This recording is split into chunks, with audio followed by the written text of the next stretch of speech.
Camp Sedgwick, Brandy Station, Virginia, January 1st, 1864. The new year opens without any important events. The troops are in comfortable quarters, built of logs and covered with canvas. Drill takes place daily, and an occasional review breaks up the monotony of our camp life. The men are still re-enlisting for the remainder of the war, and I hope to be sent home soon on my leave of absence. January 5th, 1864. This is the last day for re-enlisting men, and we find we have nearly 100 of the original men who are willing to stay and fight the war out. 18 of the officers have agreed to remain, but when the time comes, I fear that some of them will back out. I shall stay, however, and see the end of the war if God spares my life. Camp Sedgwick, Brandy Station, Virginia, January 7th, 1864. The weather is cold and the ground is covered with snow. The thermometer this morning was only 8 degrees above zero. Some of the troops of the 6th Corps have been ordered away, and our brigade has been transferred to the 2nd Division. We have been serving in the 3rd Division. Some of the troops that left today have gone to Sandusky, Ohio, and others to Harper's Ferry. As soon as they left camp, our boys made a raid upon the abandoned huts, and now have plenty of building material. January 14th, 1864. This is a sad day for the 2nd Rhode Island Volunteers. Our Colonel, Horatio Rogers, Jr., who has had command since July 9th, 1863, has resigned on account of ill health and is to go home. We are all very sorry to part with him, for he has endeared himself to both officers and men by his gallantry in battle and kindness in camp. His farewell order was read to the regiment at dress parade.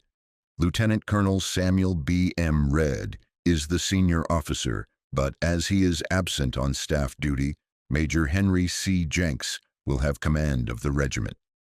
Our chaplain recently married a soldier of the 1st United States Sharpshooters. His name is S. J. Williams, and his home is in Vermont. The bride is Miss Ellie P. West of North Carolina. This is the first wedding that we have heard of since going into our present winter quarters. I hear that the happy pair are to have a furlough and go to Vermont.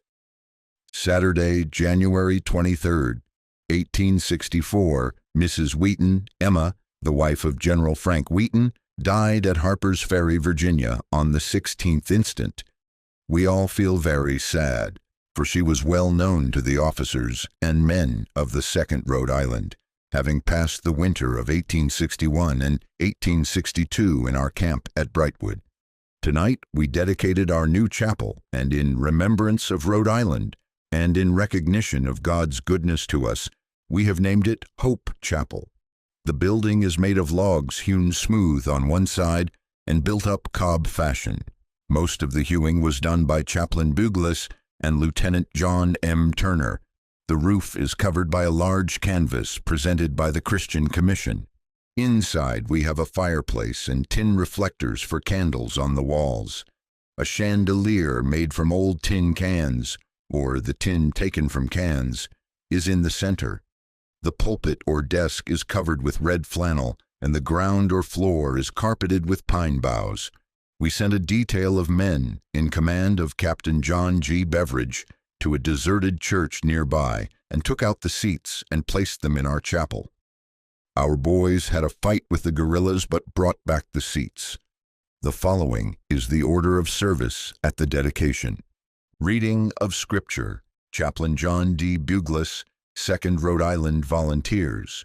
Prayer, Chaplain Francis P. Perkins, 10th Massachusetts Volunteers. Sermon, Chaplain Ethan Ray Clark, 1st Rhode Island Cavalry. Prayer, Chaplain Daniel C. Roberts, 4th Vermont Volunteers. Benediction, Chaplain Norman Fox, 77th New York Volunteers. General Eustis and many other officers were present. We have organized a Union Church with Chaplain John D. Buglas as pastor. We have to start 26 members. We have also organized a Sunday school, and Adjutant Elisha H. Rhodes is superintendent. Lieutenant John M. Turner has a class of contrabands, mostly servants to the officers. We hope to do much good in the regiment and pray that God will bless our labors. The men have formed a society called the Rhode Island Lyceum, which meets every Monday evening. Spelling school and lectures will be held every evening, so our time will be well occupied. Several ladies are now living in camp. Mrs. Henry C. Jenks, wife of Major Jenks, Mrs. Edward A. Russell, wife of Captain Russell, and Mrs. Amos M. Bowen, wife of Lieutenant Bowen. This gives an air of civilization to our headquarters. February 4th, 1864. A few nights since, we had a very interesting lecture from Reverend J. Wheaton Smith, Doctor of Divinity of Philadelphia. He lectured on his travels to the Holy Lands. The men were delighted with the new departure. The religious interest still continues, and we hope for good results from our labors. Camp Sedgwick, Virginia, February 10th, 1864. Hurrah! We start for home today. The following officers are in the party: Captain John P. Shaw, Adjutant Elisha H. Rhodes, Lieutenant Edmund F. Prentice, and Lieutenant Thorndike J. Smith. We are to have 35 days leave of absence. Note: from February 10th to April 6th, 1864, I was in Rhode Island on leave of absence. Our original leave was for 35 days, but Senator William Sprague succeeded in getting our leaves extended until April 6th. Lieutenant Edmund F. Prentice, Captain John P. Shaw, Camp Sedgwick, Virginia, April 8th, 1864. Back in camp again. It seems quite natural to be with soldiers once more. We left Providence Wednesday evening, April 6th, on the shoreline train for New York. About 20 of our men were on the train, and as some of them were well supplied with liquor, we had a lively time. Lieutenant Thorndike J. Smith and I stood guard at the doors of the cars nearly all night to keep the men from leaving. At daylight we arrived in New York. I chartered a horse car to take them downtown, and on arriving at City Hall Park, marched them inside the fence for breakfast. After ordering breakfast for the men, Lieutenant Smith and I started for a hotel and had breakfast.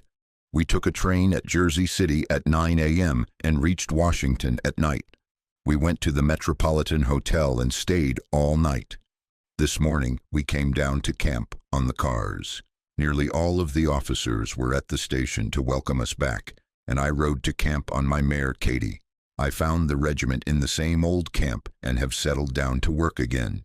Sunday, April 10th, 1864. Rain and mud. Today, I again took charge of my Sunday school and had a pleasant time with the boys. The chaplain preached a good sermon this afternoon. Last night, I received a box of good things and sent for the officers. We enjoyed the cake, cigars, etc. very much. No mail today, as the railroad bridge over Bull Run has been washed away. April 12th, 1864. Today, our brigade was reviewed by the division commander, Brigadier General Getty. Our regiment wore white gloves and looked well. At dress parade tonight, the brigade band was present and gave us some good music. I have taken a long ride today, and in jumping a ditch, my horse Katie pitched me off. April 12th, 1864. The weather is warm and delightful, although the distant mountains are still capped with snow. April 16th, 1864. Tonight we had a very interesting religious meeting, and about 20 took part in remarks or prayer. Sunday, April 17th, 1864. Sunday school and church service. Today, as usual. April 18th, 1864. Chaplain Buglas has gone to Washington to meet his wife. Surgeon Carr is to take a lot of sick soldiers to Washington tomorrow and will be gone 10 days. Yesterday, the 18th, the 6th Corps was reviewed by Lieutenant General Ulysses S. Grant, and the display was fine and the weather delightful. The lines were formed near our camp, each regiment in column of divisions. All the batteries and wagon trains were in line. General Grant is a short, thick-set man, and rode his horse like a bag of meal. I was a little disappointed in the appearance, but I liked the look of his eye. He was more plainly dressed than any other general on the field. After the review, Generals Grant, Meade, Sedgwick, Hancock, Warren, Wheaton, Eustis, and several others with their staffs rode through our camp. I had the pleasure of saluting for the first time the Lieutenant General and received his acknowledgment. We are making our preparations for the spring campaign, which cannot be delayed much longer. I have had a fine ride today in search of flowers. April 21st, 1864. The regiment has been practicing at the targets today. The weather is delightful, and I have enjoyed a good long ride with Lieutenant Colonel Reed, now in command of the 2nd, and Chaplain Buglas. I called on General Wheaton. We are now in the 4th Brigade, 2nd Division, 6th Corps. I have been pistol firing from the back of my horse. She did not like it very well, but soon became accustomed to the sound. Sunday, April 24th, 1864. We have had a delightful day, clear and warm until dark, when it began to rain. After the usual guard mount and Sunday morning inspection, the field and staff officers went out for a ride. In rear of our lines, there is a small river called Hazel Run. It has run with blood on more than one occasion, for the Union and rebel troops have fought for its possession. Today, at 2 p.m., a more peaceful scene was witnessed, for in its waters 4 Union soldiers were buried with their Lord in baptism.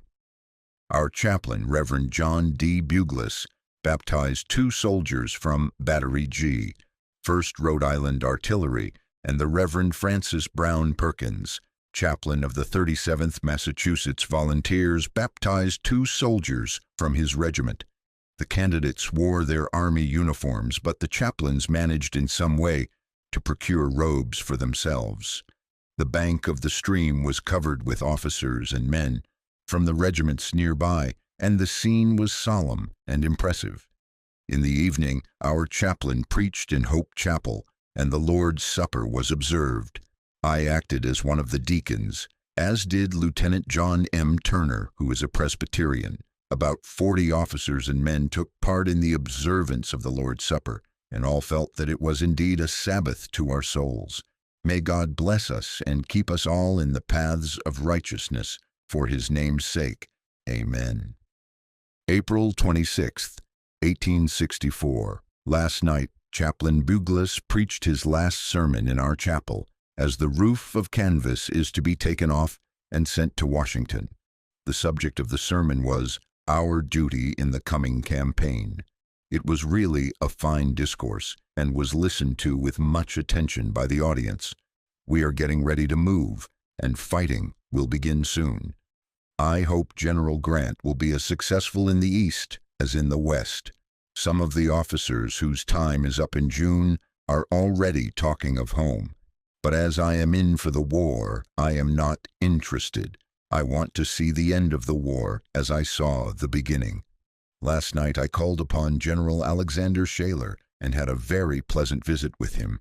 April 28, 1864, a warm, beautiful day. After dress parade, Captain Samuel J. English and myself rode over to the camp of Battery E, 1st Rhode Island Light Artillery, and took tea with my friend William B. Rhodes. Our church roof was sent off today, and we are nearly ready for a move. April 30th, 1864. I have just learned with much pleasure that my old friend and schoolmate William B. Westcott, who has served faithfully and well as a sergeant in Battery G, 1st Rhode Island Light Artillery, has been promoted to be a 2nd lieutenant. Well, he is a good fellow and will make a first-class officer. One more officer from Pawtuxet. Camp Sedgwick, Virginia, Sunday, May 1st, 1864. We have had our regular service today, but it has not seemed much like Sunday, for we are preparing for a march, and the camp is in confusion. The officers are packing up and sending off their surplus baggage, and the ladies have left our camp for home. Our move means fight. May God grant us the victory. May 2nd, 1864, we have had a furious gale today with clouds of dust filling the air, but at night a shower of rain gave us relief. My tent has been full of officers this evening, singing and spinning yarns. My tent seems to be the favorite loafing place for the officers. Some of the troops have received orders to march, but we are still waiting. May 3rd, 1864, our turn has come. Orders have been received for our division, General Getty's, to march tomorrow morning at 4 o'clock. We shall probably cross the Rapidan River again and make another push for Richmond. While all are talking about the great battle in prospect, I feel very calm, trusting in God that His protecting care will be over me. While I do not feel that I am more safe than others, yet I have a firm reliance upon my Heavenly Father and am willing to leave all to Him. May 4th, 1864, at 4 a.m., we left our pleasant winter quarters near Brandy Station, and after a march of about 20 miles in the heat and dust, we reached the Rapidan River and crossed to the south bank at Germania Ford. Here we rested for the night. May 5th, 1864, at daylight the 6th Corps left the Rapidan River and struck into the country well called the Wilderness.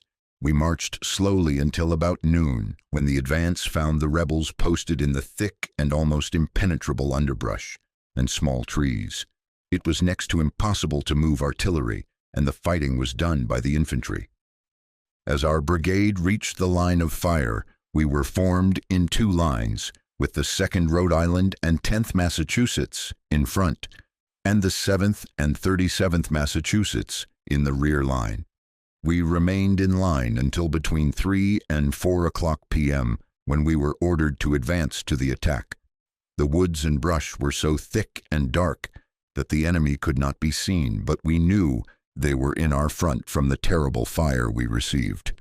The 2nd Rhode Island was on the extreme right of the line and were harassed by a flank fire from the enemy. Captain Joseph McIntyre of Company E was killed early in the fight, and as Chaplain John D. Buglas went to his aid, he too was shot through the wrist. Our chaplain is a brave man and has the warmest sympathy of the officers and men. The line surged backwards and forwards, now advancing and now retreating, until darkness put an end to the carnage. Many men were lying upon the ground, dead or wounded, and as darkness settled down, we rendered such assistance as we were able. May 6th, 1864. We got a little sleep last night, but not much, for the enemy kept up their fire, and the wounded were all about us. At daylight we were under arms and ready for the fight. We understood that we were to make another attack, but the rebels anticipated our movement and advanced on the 5th Corps.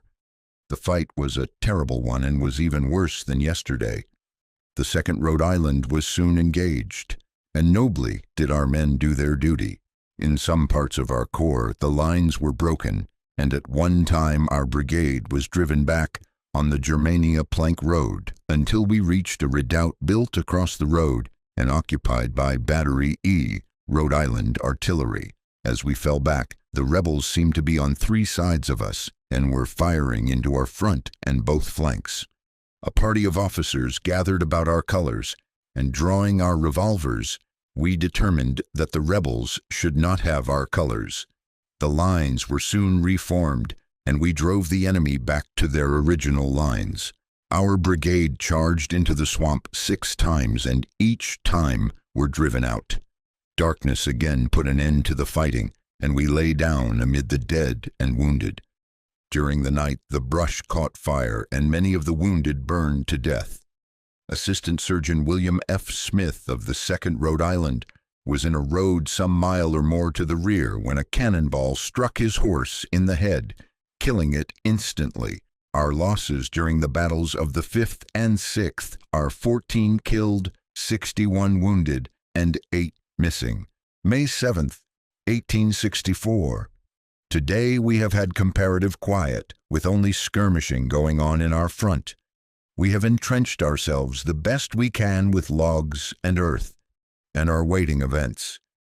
If we were under any other general except Grant, I should expect a retreat, but Grant is not that kind of a soldier, and we feel that we can trust him. Wednesday morning, May 4th, we left our camp and crossed the Rapidan River at Germania Ford and occupied the rebel forts without opposition. Here we went into camp and rested for the night. Thursday morning, May 5th, we started at daylight, and at 10 o'clock in the morning drove in the enemy's pickets in a dense forest of pine trees and underbrush. Our lines were soon formed, and our brigade was ordered into action. Advancing in line of battle, we soon met the rebels and opened fire. The woods being very dark, we could not see them, and they flanked our right, driving us back in confusion. We soon reformed and advanced again, but were driven back, leaving our killed and wounded on the field. The little birds sang sweet amid the scene of death and destruction. A third time we advanced and drove them about a mile when it became dark, and we halted for the night amid the dead and wounded. Such a night as I passed, no sleep, and the wounded groaning on all sides. Daylight Friday the 6th, we advanced again under a heavy fire of artillery. Our men fell in all directions, but we kept on. Yesterday a bullet struck me in my right forefinger, but only hurt me a little. Our lines were driven back and fresh troops sent in, but these shared the same fate. Soon we were ordered forward, but had to return. A third time we tried it with the same result, losing many men every time. When we retreated, the rebels shelled us and added to the confusion.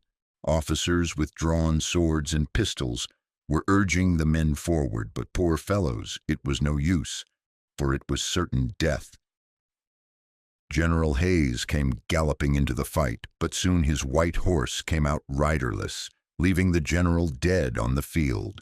A fourth time our lines were formed and we advanced, but some troops on the left gave way, and the rebels came into our rear and fired into us from 3 sides of a square. The way we did leave. Everybody traveled as fast as possible. Many were captured, but I came out all right. We formed new lines and rested for the night, but had no sleep. Saturday, our regiment was sent on picket on the plank road. We had 2 regiments of cavalry in front of us, and when the rebels opened fire, they skedaddled through our regiment to the rear, but we stayed there, and General Sedgwick drove the cavalry back to the front. During the night, the rebels retreated to Spotsylvania, and we followed. Our lines were formed in a piece of woods under a heavy fire. When the rebels advanced, our boys rose and gave them a volley that sent them back. About 2 o'clock Monday morning, the 1st instant, we were ordered to retire to the second line. Such a time as we had. We got lost and would go a little way when the rebels would fire, and we would start in another direction. After hours of running about in the dark, we found our way into our lines and worked all day, fortifying our position under the fire of the rebel batteries.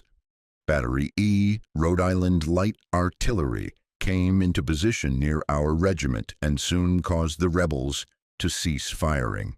General Sedgwick rode out to the front and was killed by a sharpshooter who shot him through the head. He was one of our best generals, and his death was a great loss to the Army. Tuesday the 10th, we remained in the forts all day and dodged shot and bullets. Wednesday the 11th was about the same as Tuesday, but at dark, we, the 1st and 2nd Division of the 6th Corps, moved to the rear for rest. Up to this time, we had been awake night and day. Thursday morning, the 12th, the 2nd Corps stormed the rebel works and captured General Johnson and 6,000 prisoners.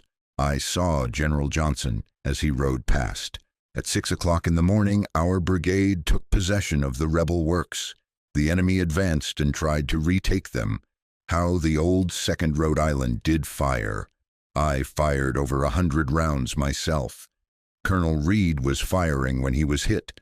At the same instant, a bullet struck me in my right breast, tore my coat, glanced on my pocketbook, and bruised my right arm.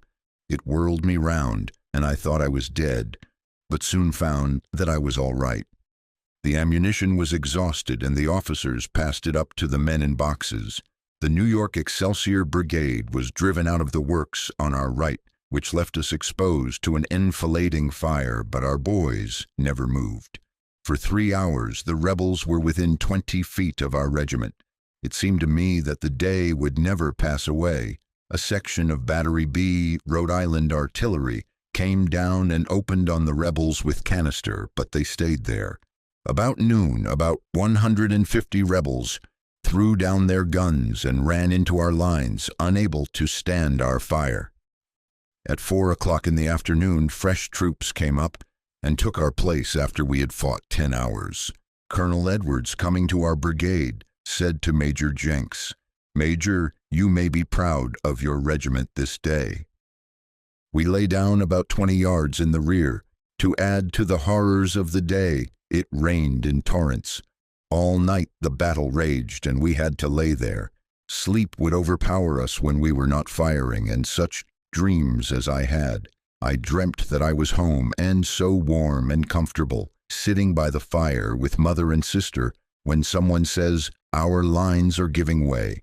I jumped up, wet through, and we soon drove the rebels back again. At daylight they retreated, leaving all their dead and wounded, and many prisoners. We captured a rebel captain and a first lieutenant. May God save me from another such scene.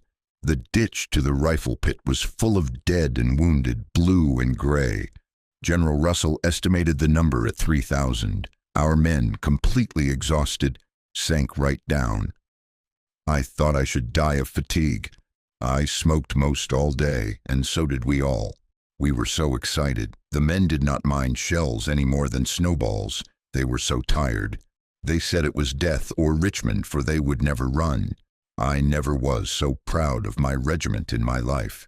The rebels fell back to a new line, and we rested and made rifle pits until the morning of the 18th, when we tried to storm their works, but failed. Our lines advanced splendidly to within 300 yards of their works, when they opened their artillery and mowed the men down in rows. We stood it for 2 hours and then fell back to our own works, where we have fortified. Our loss is fearful. 2 captains killed and 7 officers wounded, besides over 100 men killed and wounded. Yesterday I sent a list to Providence, which you will see in the papers. The advantages so far are with our army, but we have more hard work yet. End of letter. May 8th, 1864. Last night the 2nd Rhode Island was sent out on picket. We formed our lines before dark, and I was ordered to go to the left of our regiment and find out if we connected with the troops of the 9th Corps. I rode out on a cart path, and before I knew it, I was quite near the rebel lines of pickets.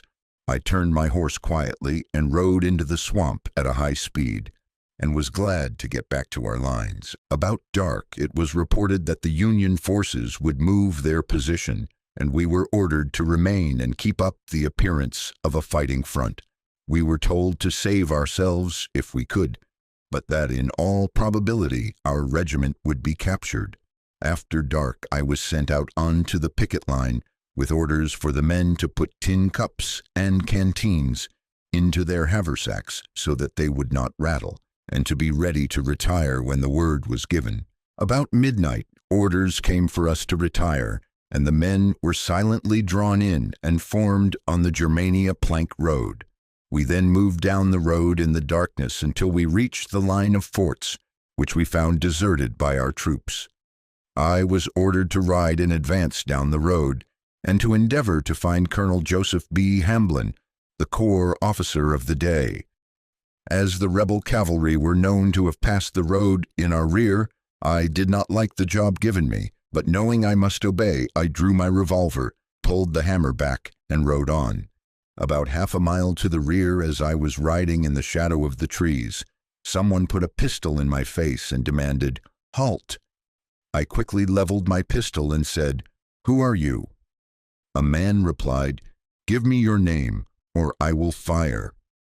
Knowing that my name could do no harm, I replied, "Rhodes." The man stepped out from behind his tree, and I saw that it was Colonel Hamblin. He said, "Adjutant, I came near shooting you." I dismounted and led my horse into the woods, and we waited until the regiment came along. We marched all night and at daylight caught up with the rear guard of the army. They had in charge an immense number of rebel prisoners. After a short halt for coffee, we moved on again and joined our corps near Spotsylvania Courthouse. Here we were formed in line of battle and, with the 10th Massachusetts, had a sharp fight with the enemy. Here we built a line of rifle pits and slept again with the dead and dying. May 9th, 1864, Spotsylvania. Today we have finished a heavy line of entrenchment, and the 2nd Rhode Island is supporting Battery E, Rhode Island Artillery, Captain William B. Rhodes. The guns are posted at wide intervals, and we have companies on the right and left of each cannon. The rebels tried to form a line on our front, but Battery E fired by battery some 600 rounds of solid shot or shell with long fuses, and the rebels gave up their plan. We have just learned that Major General John Sedgwick, commanding the corps, is dead, shot through the head by a rebel sharpshooter. We are all sad, for Uncle John, as he was called, was beloved by all the army. Major General Horatio G. Wright has assumed command of our corps. May 10th, 1864. Thank God I am still living. Our poor old regiment has had a hard time since leaving our winter quarters, and we have lost 7 officers and nearly 100 men, killed and wounded. We are still in our entrenchments facing the enemy. That concludes the 9th part of the story. Thank you very much for listening. Please subscribe for more episodes and leave a comment.